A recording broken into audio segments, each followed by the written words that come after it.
Hello and welcome. My name is Kelly Lewis, Vice President of Revenue Enablement at Highspot, and I am joined by Lauren Webb. And we're going to talk about go-to-market communications today. Lauren, can you give us a quick introduction? Yeah, my name is Lauren Webb. I have been at Highspot for about 7 years, been in enablement for 5 now, and my current role, I am supporting the account management team, so focused all of my enablement on our AMs. Okay, perfect. We love having you on the team.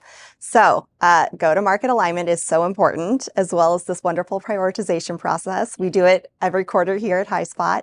So curious, when you think about go-to-market alignment, why is it so important?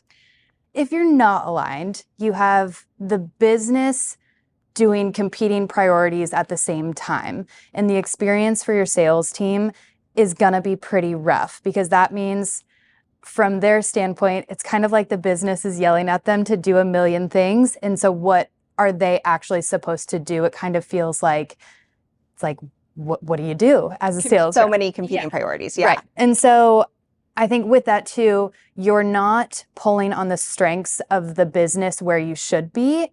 Everyone has a job at Highspot, and everyone is really great at their job and producing really great things.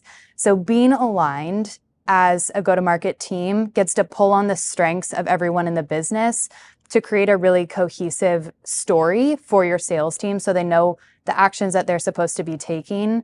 You're bringing everyone's strengths together, and so your sales team can use all of that at once. Okay, knowing the go-to-market alignment is so important. How does that process look like? And how do you actually run that with your collaboration partners, your stakeholders, individuals like marketing? Talk to me about that. Yeah, so we work very hand in hand in this, but going out and doing discovery with our above the line stakeholders, so making sure that the big bets, the initiatives that they care the most about, we're hearing that. So I'll have that in the back of my head. But then what I'm also going to do is do intake with my frontline managers and their managers. I don't want to tell them what the big bets the business has. My hope is that they're always going to align, and that's going to create a really good story where everyone feels really heard throughout the whole process. So I would say that's my intake with my account management stakeholders.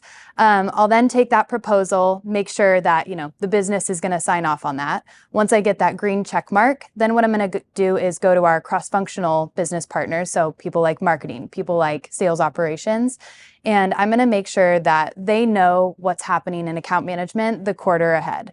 And so what I'm also asking them is, hey, who's a subject matter expert in X topic? Knowing that's what we're going to train the teams on, I want to utilize people's strengths and the different things that they might be planning and plug in where I can, things that they might be already planning, and they're going to come to me to hopefully launch something, but I would rather launch it at the same time or together so that it lands better for the team. It's a little bit less overwhelming. Everything is telling a really cohesive story.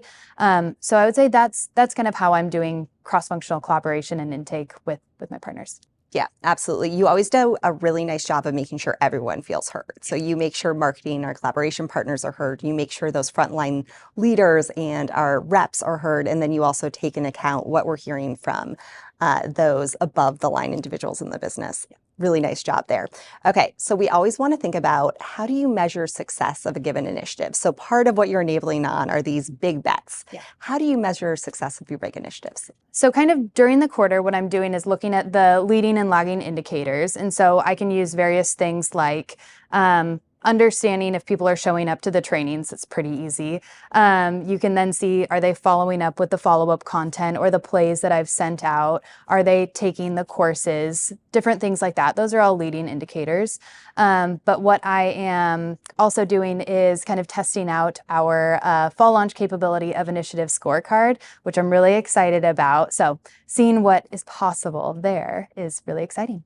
Amazing. Okay, so you're using item scorecard and play scorecards and team scorecards to really understand what those leading indicators are looking at as we look at business outcomes. Yeah. I love it. Well, thank you for joining me today. Thank you.